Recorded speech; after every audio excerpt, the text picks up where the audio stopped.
साथ रिपीट भी कर सकते हो, चाहो तो सिर्फ सुन सकते हो। ये पानी आज मेरे लिए अमृत बन गया है। ये पानी मेरे शरीर के लिए, मेरी आत्मा के लिए, मेरे मन के लिए अमृत बन गया है। ये पानी आज मेरे लिए अमृत बन गया है। ये पानी मेरे शरीर में जाकर मेरे सातों चक्रों को बैलेंस कर रहा है। ये पानी मेरे शरीर में जाकर मेरे हर चक्र को बैलेंस कर रहा है, पॉजिटिव ऊर्जा से भर रहा है। इस पानी को पीने से मैं पूरी तरह से पॉजिटिव हो गई हूँ और मेरे सभी विचार शुद्ध हो गए हैं और पॉजिटिव हो गए। ये पानी आज मेरे लिए अमृत बन गया है। ये पानी आज की ऑरा क्लीनिंग में मेरी पूरी मदद कर रहा है। ये पानी मुझे शांत रहने में, आज फोकस करने में पूरी मदद कर रहा है। इस पानी को पीने से आज की ऑरा क्लीनिंग में मेरे अंदर की सारी नेगेटिविटी दूर हो गई है और मैं पूरी तरह से विचारों से, शरीर से पॉजिटिव हो गई। ये पानी आज मेरे लिए अमृत बन गया है। अब आप जिस भगवान, जिस परमात्मा, जिस गुरु को मानते हो उनका नाम लीजिए 9 बार, 11 बार या 21 बार।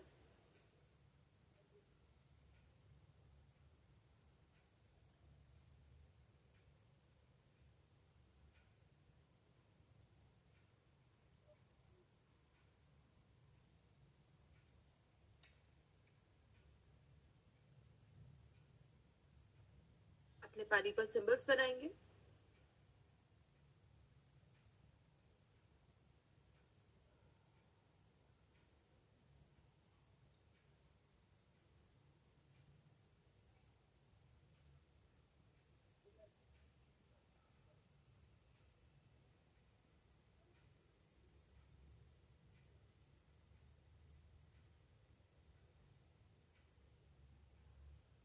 ये पानी आज मेरे लिए अमृत बन गया है।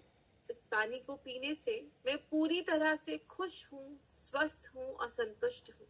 इस पानी को पीने से मैं पूरी तरह से स्वस्थ हूँ, खुश हूँ और संतुष्ट हूँ। ये पानी आज मेरे लिए अमृत बन गया है।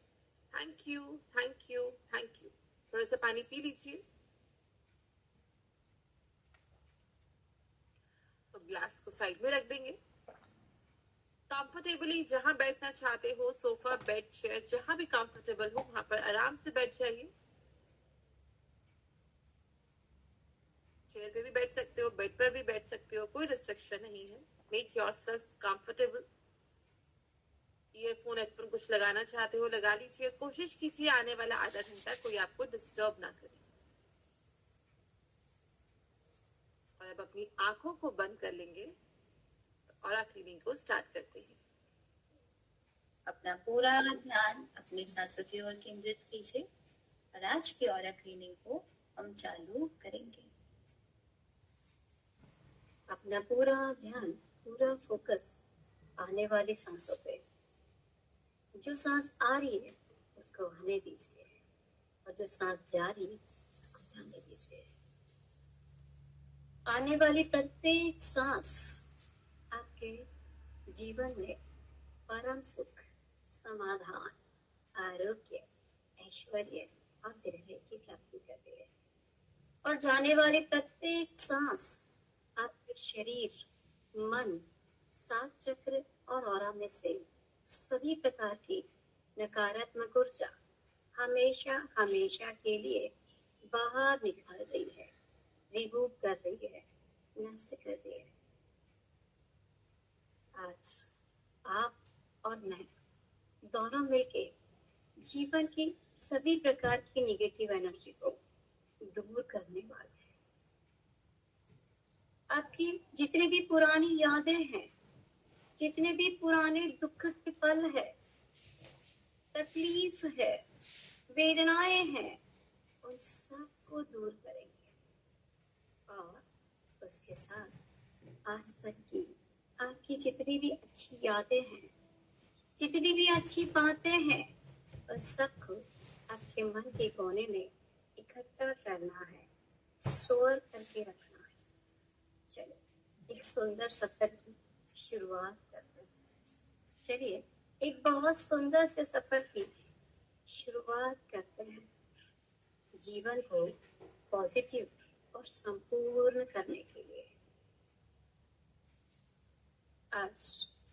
बहुत खुश हूँ। आज मैं बहुत खुश हूँ।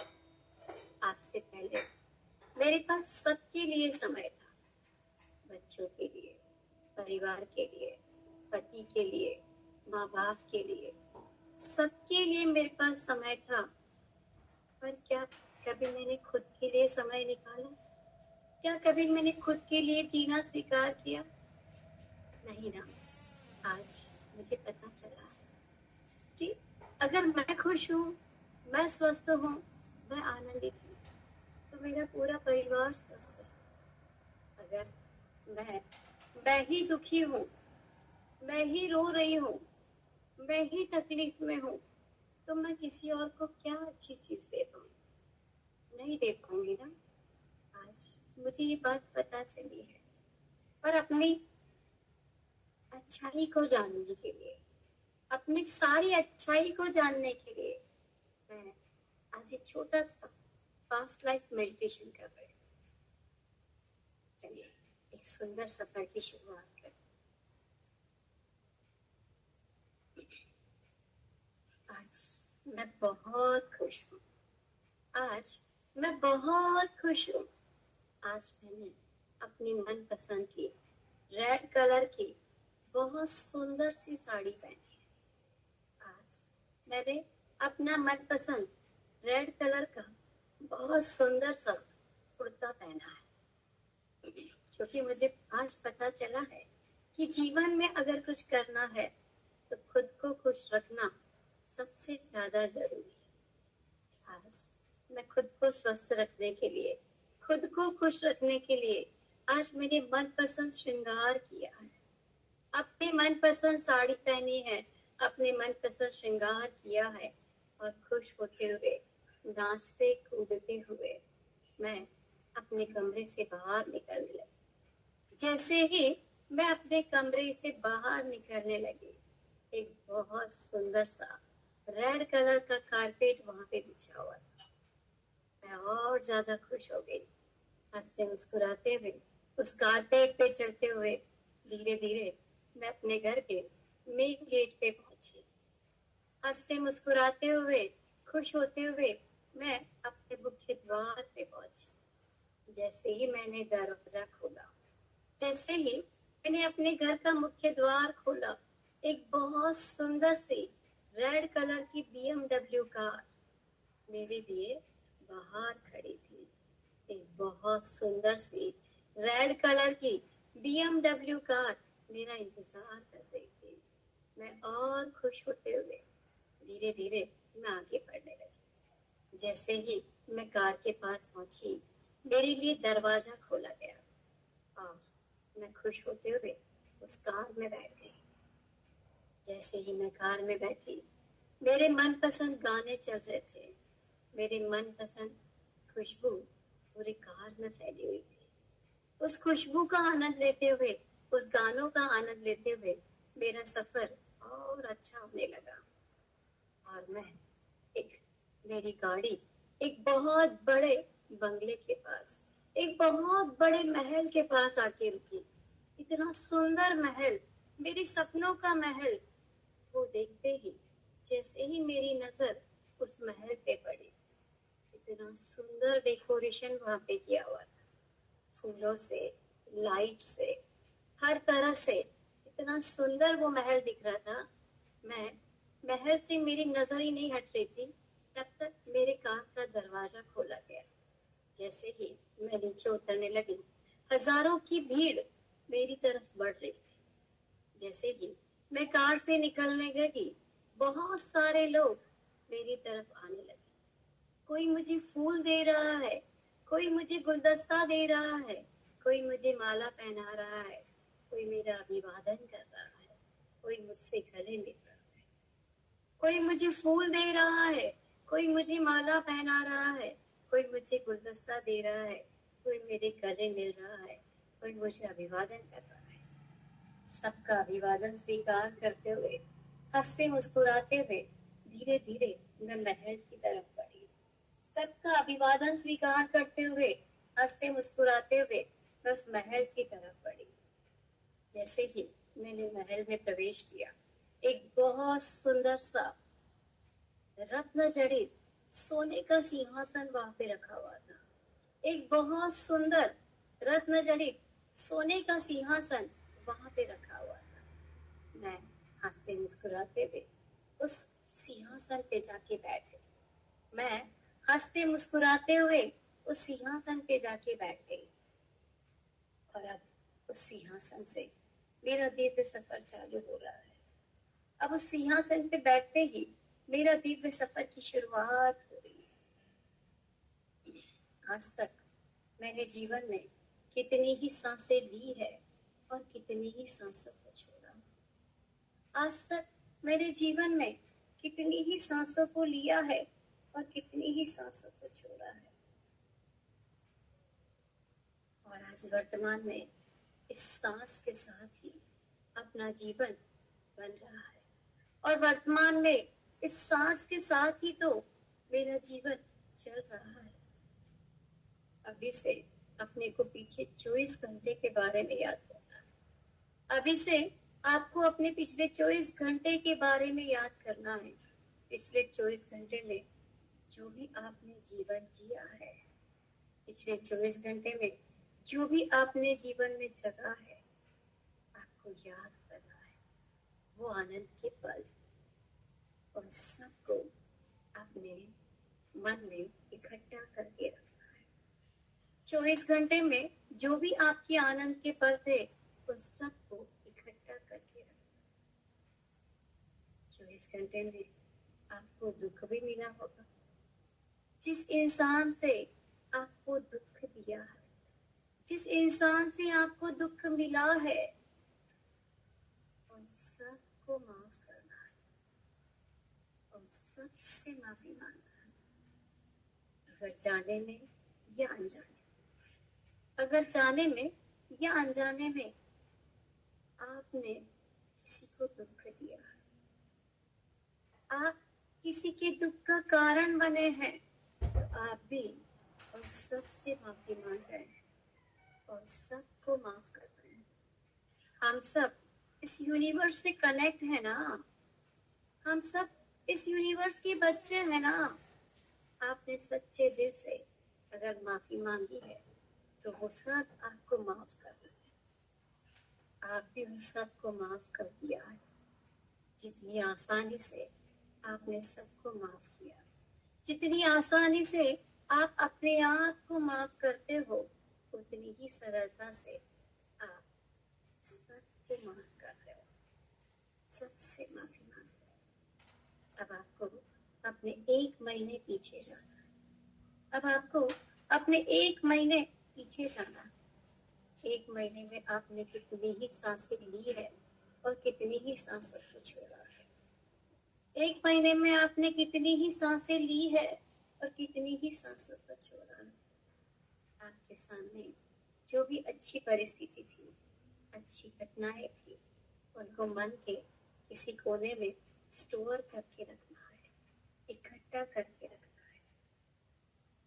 और जितनी भी बुरी परिस्थिति थी, कुछ बुरी परिस्थिति भी आई होगी। जैसे अपन चावल को बीनते हैं ना, जैसे अपन चावल को चुगते हैं ना, उसी तरह से आपके जीवन की जो भी दुख की यादें हैं, जो भी दुख की बातें हैं, एक कंकड़ की तरह निकाल कर फेंक देना है। जैसे अपन चावल में से कंकड़ को निकालते हैं ना, उसी तरह से आपकी सारी बुरी बातें आपको निकाल के फेंक देना है।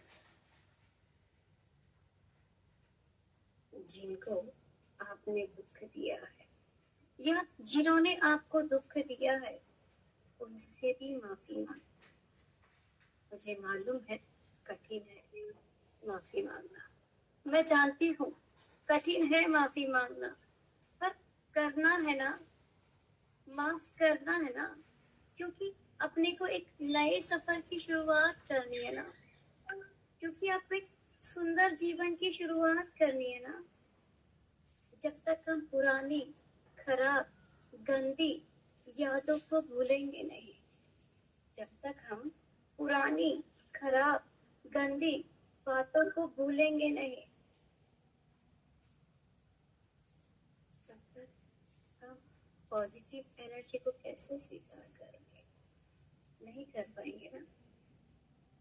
अपने मन पर, अपने दिल पर किसी भी तरह का वजन नहीं रखना है।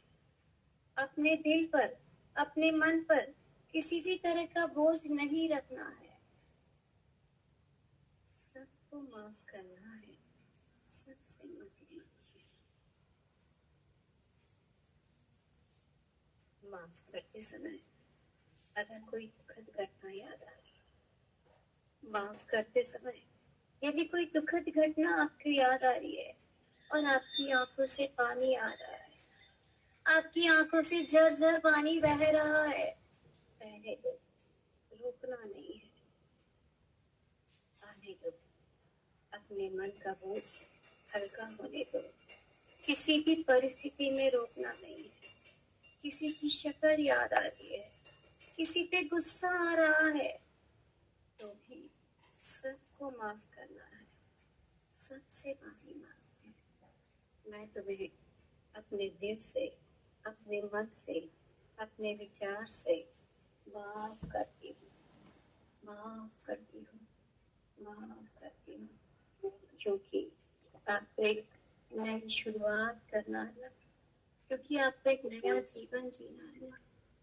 रिलैक्स, रिलैक्स, एकदम रिलैक्स। पिछले 1 साल पीछे लगा है, अब आपको जीवन के 1 साल पीछे जाना है। बहुत सारी घटनाएं आपके साथ हुई होगी, बहुत सारी घटनाएं आपके साथ हुई होगी। उनमें से जो आपकी अच्छी यादें हैं, अच्छे विचार है, उनको मन में इकट्ठा करके रखना है। जो खुशी के पल है, उनको सहज संजो कर रखना है। जिस भी कारण से, किसी भी व्यक्ति से, वस्तु से, परिस्थिति से आपके मन को आघात पहुंचा है, आपके मन को पीड़ा हुई है, आपके मन को दुख हुआ है, वो सब आपके सामने है। वो व्यक्ति जिसने आपको सबसे ज्यादा दुख दिया, वो व्यक्ति जिसने आपको सबसे ज्यादा तकलीफ दी है, आप उसको भी माफ कर रहे हैं। आज आप उससे भी माफी मांग रहे हैं। आज किसी के लिए भी राग या द्वेष नहीं रखना है। आज किसी के लिए भी राग या द्वेष नहीं रखना है। सबको माफ करना है, सबसे माफी मांगना है। अब इससे पहले आपने बहुत सारा जीवन जिया है। इससे पहले आपने बहुत सारा जीवन जिया है। आपके बचपन के दिन, आपके स्कूल के दिन, कॉलेज के दिन, कैरियर के साल, उस समय आपके जीवन में जो भी अच्छी अच्छी यादें हैं, आपके बचपन की, आपके स्कूल की, आपके कॉलेज की, आपके कैरियर के समय की, जो भी अच्छी अच्छी यादें हैं, उनको मन में इकट्ठा करके रखना। आपके जीवन में दुखद घटनाएं भी हुई होंगी, आपके जीवन में दुख के पल भी आए होंगे। कोई आपके जीवन में आया होगा, तो कोई आपके जीवन से चला गया होगा, हमेशा हमेशा के लिए, जिससे आपको बहुत प्यार था, जिससे आप बहुत प्यार करते थे, उससे भी आपके संबंध टूट गए, उससे भी आपका रिश्ता टूट गया। आज आप सबसे दूर हो गए, आज आप सबसे दूर हो गए। सबसे माफी मांगना है, सबको माफ करना।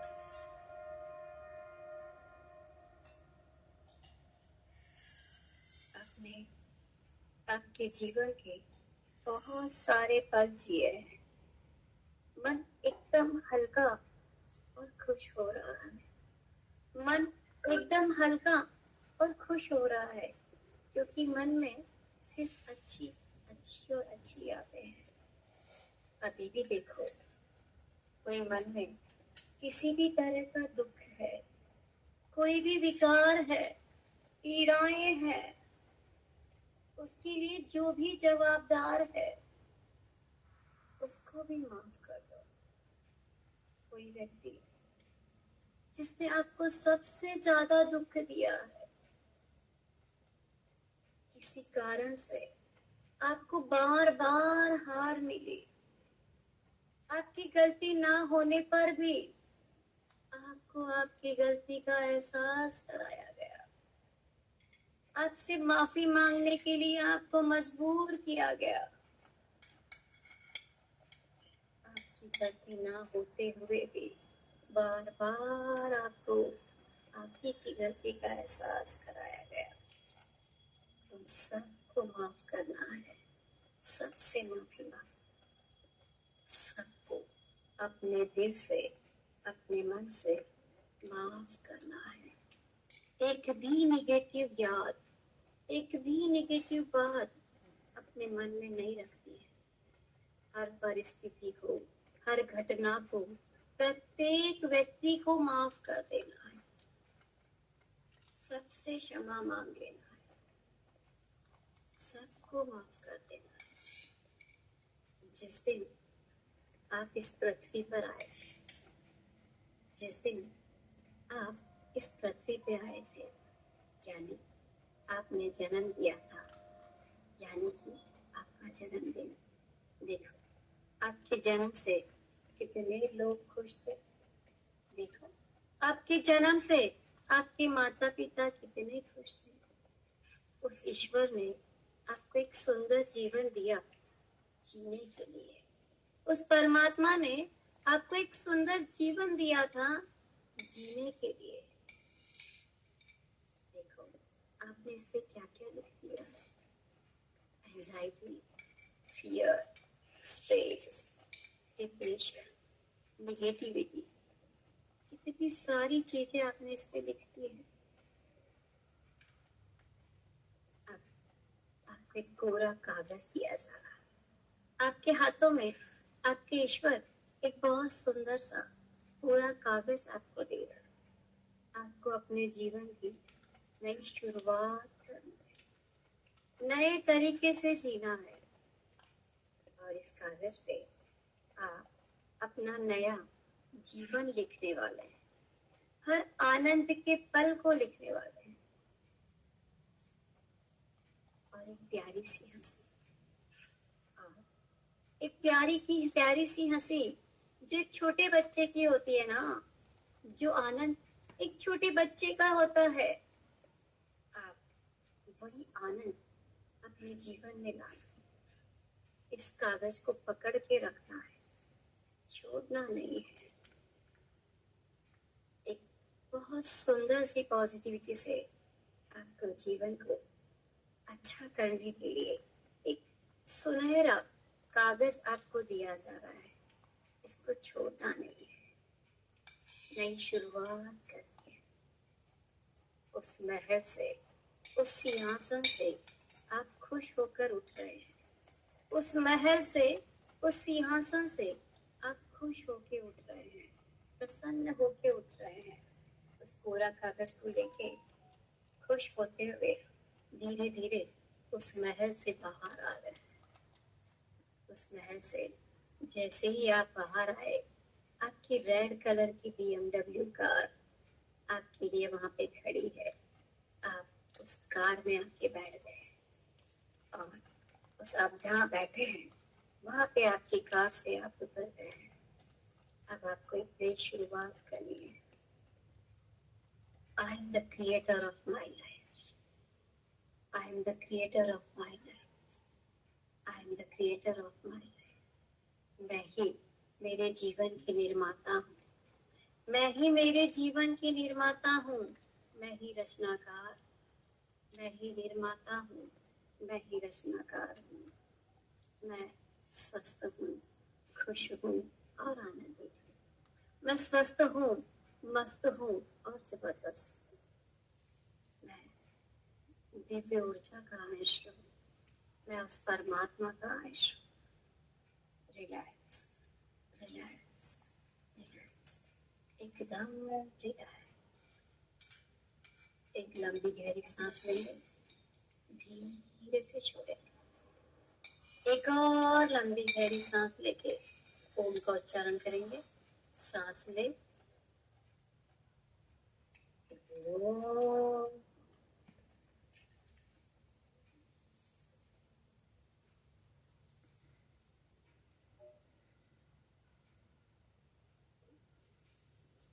फिर से एक और लंबी गहरी सांस लेके आप और मैं दोनों मिलके ओम का उच्चारण करेंगे।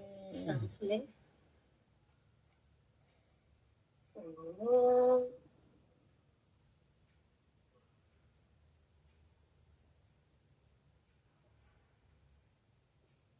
अपने दोनों हाथों को रब करना है। अपने दोनों हाथों को बहुत अच्छे से रब करके सर से लेके पैर तक, बालों से लेके पैर के नाखून तक, पूरे शरीर में इस वाइब्रेशन को, इस ऊर्जा को महसूस कीजिए। एक बार फिर से अपने दोनों हाथों को रब करेंगे और इस ऊर्जा को अपने पूरे शरीर पर महसूस करेंगे। अब हम धीरे धीरे अपनी स्वाभाविक चेतना में आएंगे। स्वाभाविक चेतना में आने में हमें कोई भी जल्दबाजी, कोई भी हड़बड़ाहट नहीं करनी है। हम धीरे धीरे, एकदम धीरे धीरे अपनी आंखों को खोलेंगे। जो पानी सभी को आपने जय जय। रखा है उस पानी को पी लीजिए।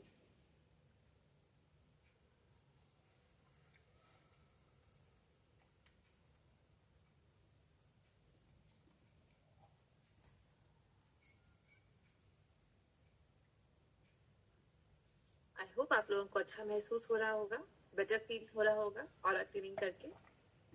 अब कल है आपका शक्तिपात। शक्तिपात में आपको अपने साथ घी का दीपक और पानी का ग्लास लेकर बैठना है। जैसे आपने बाकी लेवल्स का किया है वैसा ही आपको इसका भी करना है। टाइम सेम रहेगा, 4:30 पे जो क्लास होती है उसी टाइम पे आपका शक्तिपात है। डाइकोमियो की प्रैक्टिस कर लीजिएगा और जो भी सिंबल मैंने आपको सिखाया, डाइकोमियो वसुधा, सबकी प्रैक्टिस आप कर लीजिएगा। सारी इंस्ट्रक्शंस आपको क्लास में बोली जाएंगी, जैसे जैसे भावना मैम बोलती जाए वैसे वैसे आप लोग करते जाइए।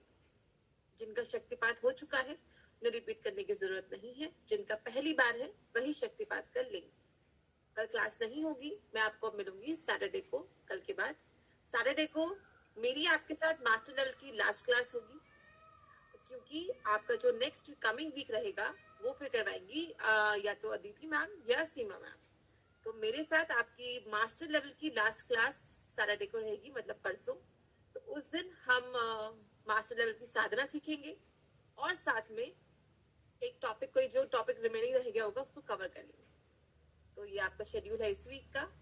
तो चलिए आप जो रिमेनिंग टॉपिक है आज की क्लास का उसको कंप्लीट कर लेते हैं, ठीक है। तो सबसे पहले अपनी नोटबुक और अपना पेन अपने पास में रख लीजिए आप लोग।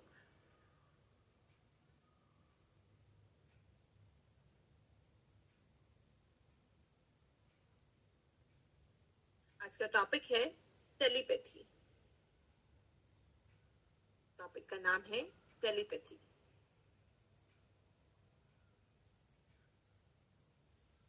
टेलीपैथी टॉपिक को पहले समझ लेते हैं। इस शब्द को आपने बहुत बार सुना होगा, काफी लोग जानते भी होंगे, बट स्टिल एक बार इंट्रोडक्शन ले लेते हैं कि टेलीपैथी होता क्या है।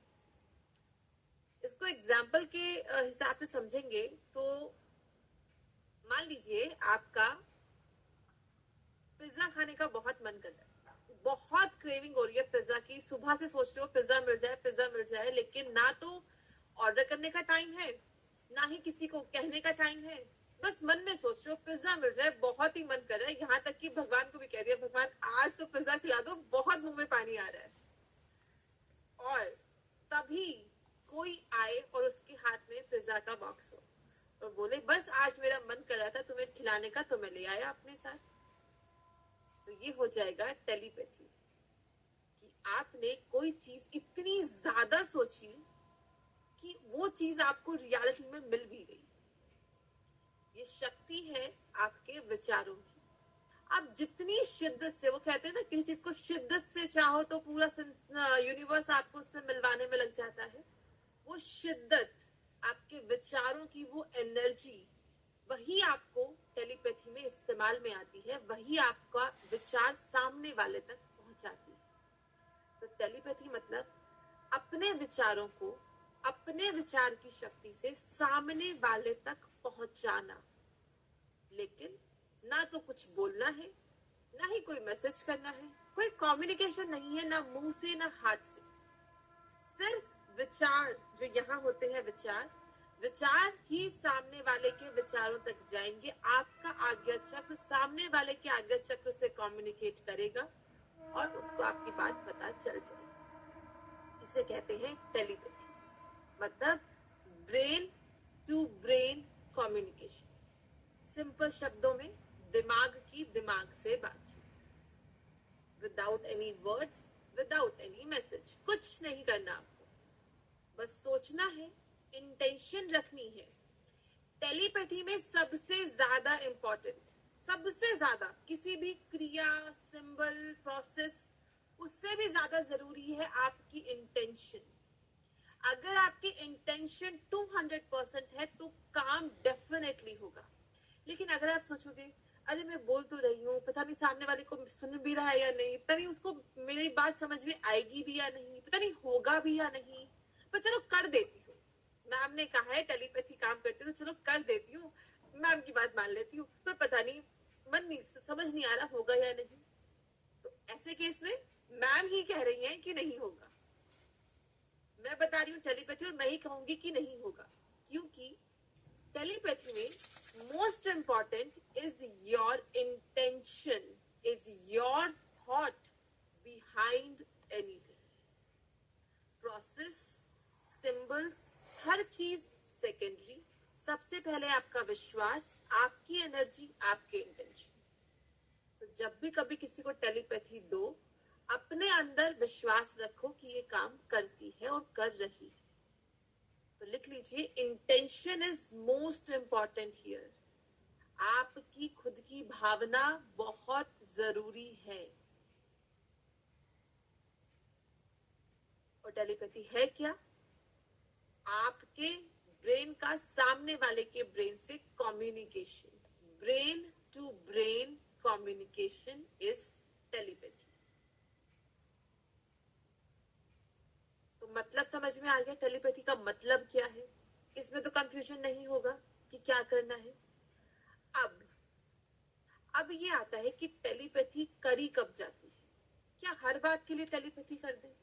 क्या जो भी मन में आया, सोचा अरे नहीं फोन का बिल नहीं बिठा रहा, रिचार्ज नहीं करते, चलो टेलीपैथी कर देते हैं, ऐसा करें क्या? ऐसे काम होगा? नहीं। टेलीपैथी कुछ स्पेसिफिक केसेस में हेल्पफुल है, या यूं कहूं यूज की जानी चाहिए।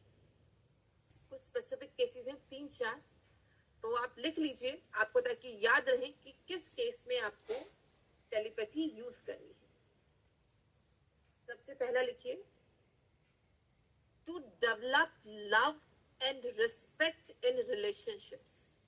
रिश्तों में प्यार और इज्जत को बढ़ाने के लिए।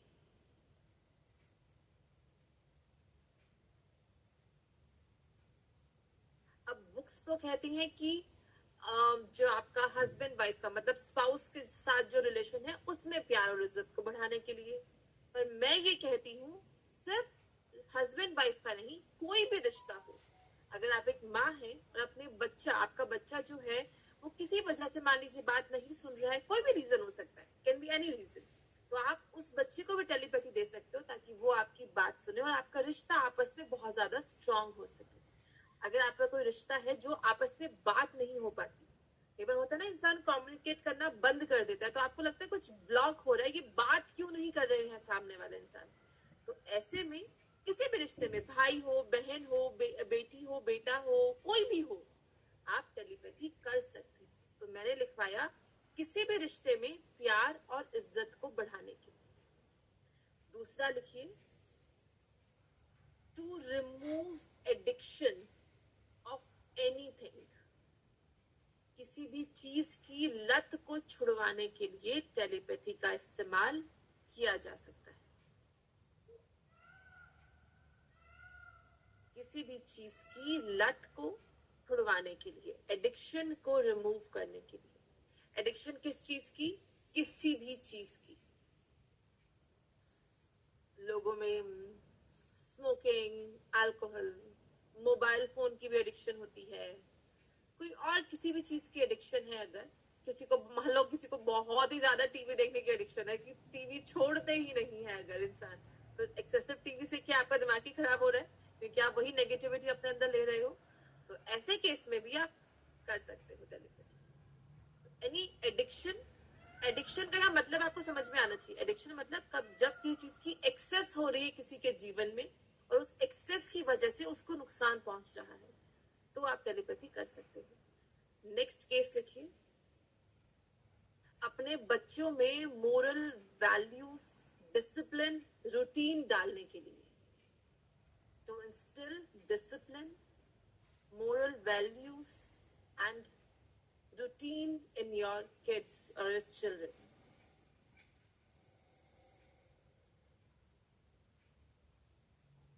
अपने बच्चों में अनुशासन और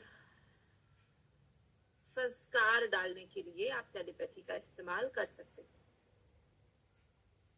अब जैसे कई बार आजकल की ड्यू टू मेनी रीजंस बच्चे बात नहीं सुनते हैं। इनफैक्ट यंग एज में भी, अभी मतलब 10 से 15 साल की जो एज होती है उसमें अक्सर पेरेंट्स को ये रहता है कि बच्चे बात नहीं सुन रहे हैं, वो हमारी बात पे ध्यान नहीं दे रहे हैं।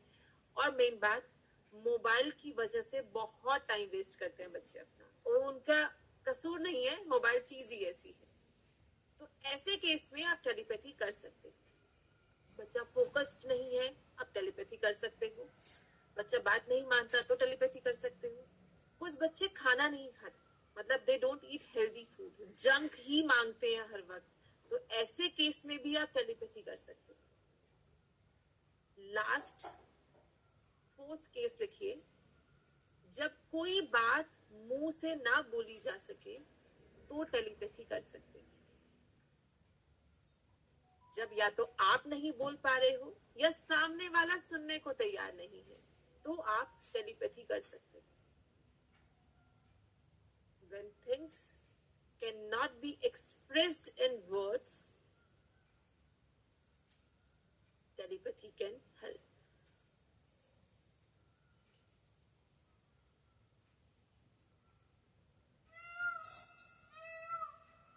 तो मैंने आपको 4 केसेस बताए जिसमें आप टेलीपैथी कर सकते हो। पहला, किसी भी रिश्ते में प्यार और इज्जत को बढ़ाने के लिए, to increase love and respect in any relationship. दूसरा, किसी भी तरह के एडिक्शन को छुड़वाने के लिए, किसी की भी कोई भी लत हो उसे छुड़ाने के लिए आप कर सकते हो।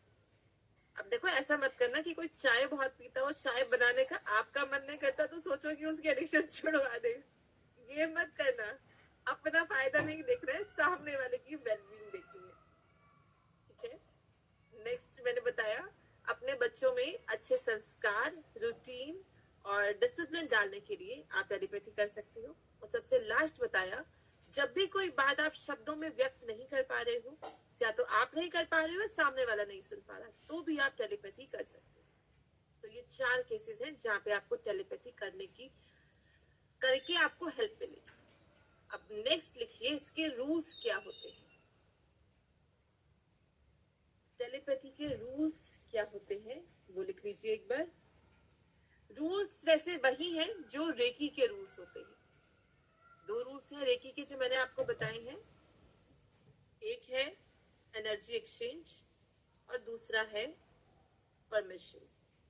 एनर्जी एक्सचेंज है, मैंने आपको रूल बताया, पूरा अच्छे डिटेल में समझा रखा है, यहाँ पे मौजूद हर इंसान जानता है, मैंने डिटेल में समझाया था। उसके बाद परमिशन, वो भी मैंने बताया था कि अगर कोई अनजान है तो परमिशन की जरूरत पड़ेगी। अगर आपके पति, बच्चे, माता पिता, सास ससुर, इनको करना है टेलीपैथी तो आप बिना परमिशन के भी कर सकते हैं। मान लीजिए आपके जो अम, आपके किसी के देवर हैं, पति के छोटे भाई हैं, उनको टेलीपैथी देने की जरूरत है। वो कोई बात आप बताना चाह रहे हो, वो नहीं सुन रहे हैं, तो आप डायरेक्टली उन्हें टेलीपैथी नहीं दे सकते, परमिशन चाहिए। पर मान लीजिए ऐसा होता है, आपके देवर हैं, उनके बच्चे जो हैं वो आपके पास आते हैं और कहते हैं कि आपको टेलीपैथी करना आता है, आप प्लीज हमारे फादर पे टेलीपैथी कर दीजिए ताकि वो बात समझ सके। तो अगर बच्चे परमिशन दे पेरेंट्स के लिए तो आप टेलीपैथी कर सकते हो। दूसरा केस समझ लेते हैं। आपके भाभी है, मान लीजिए आपकी भाभी है, ब्रदर की वाइफ, उनको कोई दिक्कत है तो आपको टेलीपैथी आप करना चाहते हो, आप डायरेक्टली नहीं कर सकते। लेकिन अगर आपके ब्रदर आके आपको बोले कि मेरी वाइफ को ऐसे ऐसे टेलीपैथी की जरूरत है, तुम प्लीज मेरी हेल्प करो, तो आप उनके हस्बैंड की परमिशन आपको मिल गई है तो आप टेलीपैथी कर सकते हो। तो क्या समझा? हस्बैंड अपनी वाइफ के लिए, वाइफ अपने हस्बैंड के लिए टेलीपैथी के लिए बोले तो आप कर सकते हो। बच्चे अपने पेरेंट्स के लिए बोले या पेरेंट्स अपने बच्चों के लिए बोले तो भी आप टेलीपैथी कर सकते हैं। मान लीजिए आपकी कोई फ्रेंड है और कहती है कि बच्चों को डिसिप्लिन सिखाना है, बच्चे सुनते नहीं, टेलीपैथी कर दो, तो मदर अपने बच्चों के लिए टेलीपैथी की रिक्वेस्ट आपसे कर सकती है और आप उन्हें टेलीपैथी दे सकते हैं। रूल समझ में आ गया? परमिशन का भी और एनर्जी एक्सचेंज का भी। चलिए अब इससे आगे बढ़ते हैं।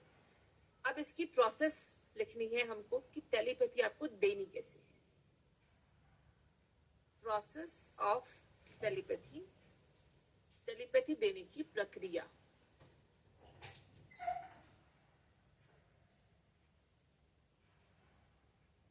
टेलीपैथी देने की प्रक्रिया। प्रक्रिया में सबसे पहला पॉइंट लिखिए, टाइम। किस टाइम पे आपको टेलीपैथी देनी चाहिए? सबसे पहला पॉइंट टाइम लिखिए, टाइम के अंदर लिखिए। अगर डिस्टेंस टेलीपैथी दे रहे हो,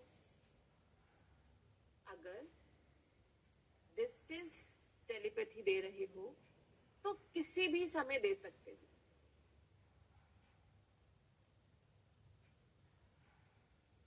डिस्टेंस टेलीपैथी दे रहे हो तो किसी भी समय दे सकते हो। You can do telepathy anytime if you are doing it by distance.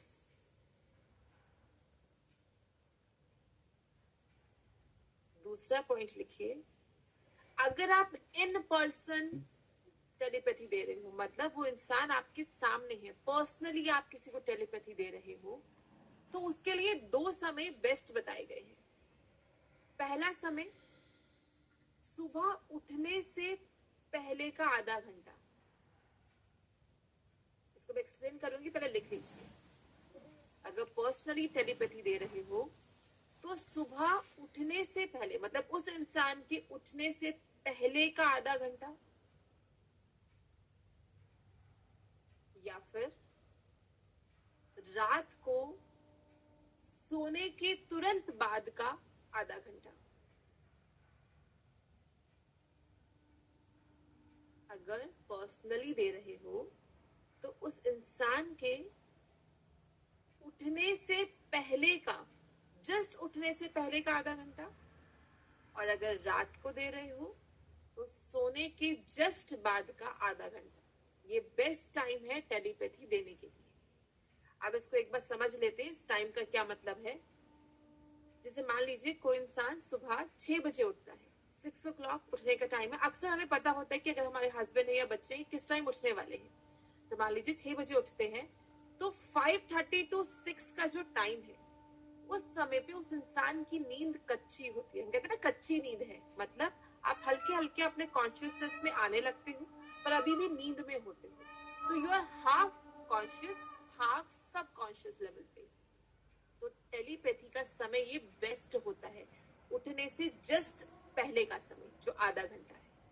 तो मान लीजिए आपको सुबह का टाइम फिक्स नहीं है, तो रात को जब इंसान सोया है, मान लीजिए अभी 11 बजे जाके इंसान अगर सो गया है, तो एकदम सोते ही तो गहरी नींद में नहीं जाता इंसान। सोने के बाद कुछ देर तक हम एक्टिव रहते हैं, हल्की सी आवाज से उठ जाते हैं।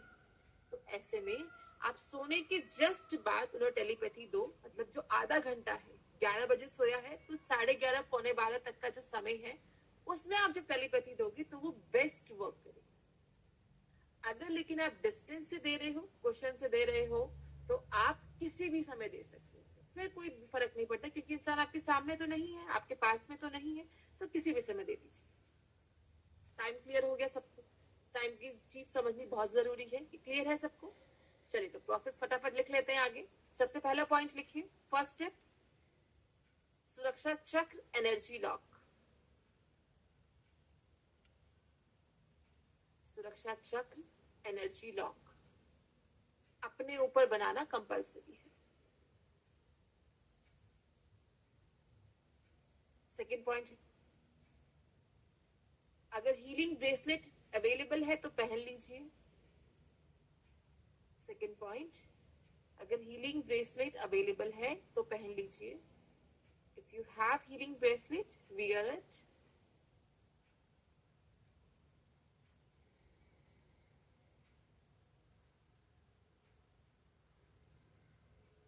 Next point, reiki prayer, reiki की प्रार्थना। रेकी प्रेयर, रेकी की प्रार्थना। Next point, reiki calling, reiki को कॉल करेंगे। नेक्स्ट पॉइंट, ऑरा क्लीनिंग, सामने वाले की ऑरा क्लीनिंग। इसके साथ में लिखिएगा ऑप्शनल है। अगर आपको लगता है समय है आपके पास तो आप ऑरा क्लीनिंग कीजिए, अगर लगता है नहीं समय नहीं है, समय कम है, तो ऑरा क्लीनिंग आप स्किप भी कर सकते हो। तो that is optional here, aura cleaning. Next point, draw symbols on your hands, अपने हाथों पर सिंबल बनाएंगे। अपने हाथों पर सिंबल बनाएंगे। सिंबल बनेगा चोकोरे डाइकोमियो चोकोरे। चोकोरे डाइकोमियो चोकोरे।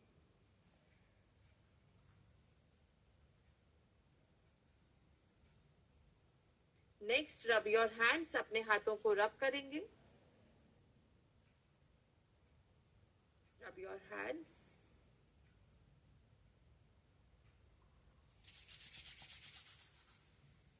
नेक्स्ट पॉइंट, सामने वाले के आज्ञा चक्र पर अपने दोनों हाथ रखकर टेलीपैथी देंगे 3 मिनट तक। सामने वाले के आज्ञा चक्र पर हाथ रखकर 3 मिनट तक टेलीपैथी देंगे।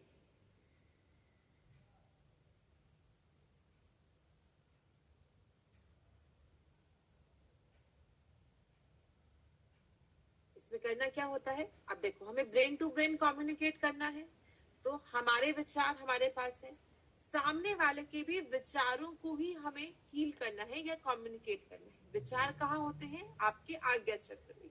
तो ये है आपका माथा, इस आज्ञा चक्र, पूरा हाथ। तो आप अपने दोनों हाथ कप शेप में होल्ड करोगे, उसके ऐसे माथे पे रख सकते हो, इस तरह से। थोड़ा दूर भी रख सकते हो, टच भी कर सकते हो, जैसा आपको कंफर्टेबल हो। मान लीजिए ये माथा है, तो या तो हाथ ऐसे रख लीजिए या 1 इंच का डिफरेंस रख लीजिए, जैसा कंफर्टेबल लगे।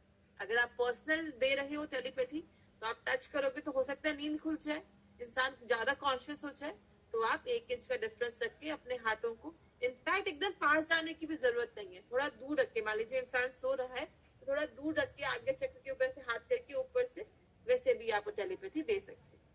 ठीक है, हाथों की पोजीशन समझ में आ गई, कैसे रखना है अपने हाथ? सामने वाले के आज्ञा चक्र पर, दोनों हाथ कप की शेप। अब क्या बोलना है? जो भी आप उस इंसान को कम्युनिकेट करना चाहते हो, पॉजिटिव एफर्मेशन बोलनी। मान लीजिए किसी का अल्कोहल छुड़वाना चाहते हैं, फॉर एग्जाम्पल, तो आप ये नहीं कहोगे कि इन्होंने अल्कोहल छोड़ दिया है, आप बोलोगे ये अपने जीवन को हेल्दी वे में जी रहे हैं। अल्कोहल से क्या इफेक्ट होता है? हमारी किडनी इफेक्ट होती है, तो इनकी किडनी पूरी तरह से हेल्दी हो गई है। किडनी को अच्छा बताओगे कि हेल्दी हो गई है।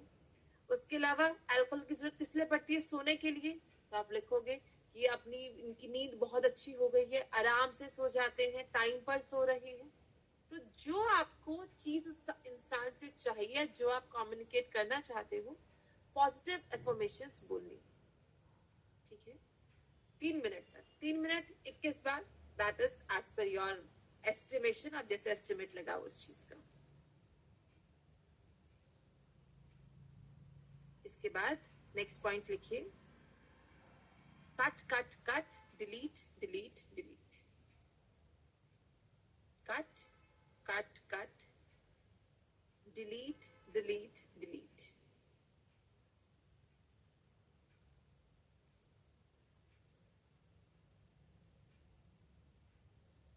Last point, gratitude and wash your hands. Gratitude and wash your hands. Process healing जैसी ही है, ऑलमोस्ट सब सिमिलर पॉइंट्स हैं। ओनली डिफरेंसेस, हम नॉर्मल हीलिंग में 7 चक्रों पे करते हैं और हम टेलीपैथी में सिर्फ आज्ञा चक्र को हील करते हैं। यही अंतर है टेलीपैथी और नॉर्मल हीलिंग में। अगर आपको कभी ऐसा लगता हो कि किसी इंसान को जरूरत है टेलीपैथी की भी और हीलिंग की भी, तो दोनों चीजें एक साथ मत दीजिएगा। पहले हीलिंग दो, हीलिंग जब हो जाए थोड़ा समय, उसके बाद टेलीपैथी। तो मान लो आपने सुबह हीलिंग दी है तो शाम को टेलीपैथी दो, दोनों के बीच में डिस्टेंस रहे। क्योंकि एक में हम चक्रों को हील कर रहे हैं, दूसरे में हम सबकॉन्शियस को रीप्रोग्राम कर रहे हैं, दोनों का पर्पस अलग हो रहा है।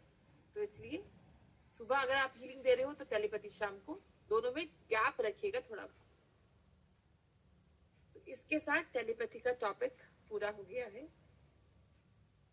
अब आपका सिर्फ एक टॉपिक बचा है। मेरा पूरा प्रयास रहेगा, कोशिश रहेगी कि सैटरडे को साधना पूरी होने के बाद मैं आपको डाउजर से इंट्रोड्यूस कर दूं कि डाउजर क्या होता है, कैसे बनाया जाता है, क्या उसका काम होता है। तो फिर बस आपका प्रैक्टिकल वीक बचेगा। मास्टर के प्रैक्टिकल में ज्यादा कुछ होता नहीं है,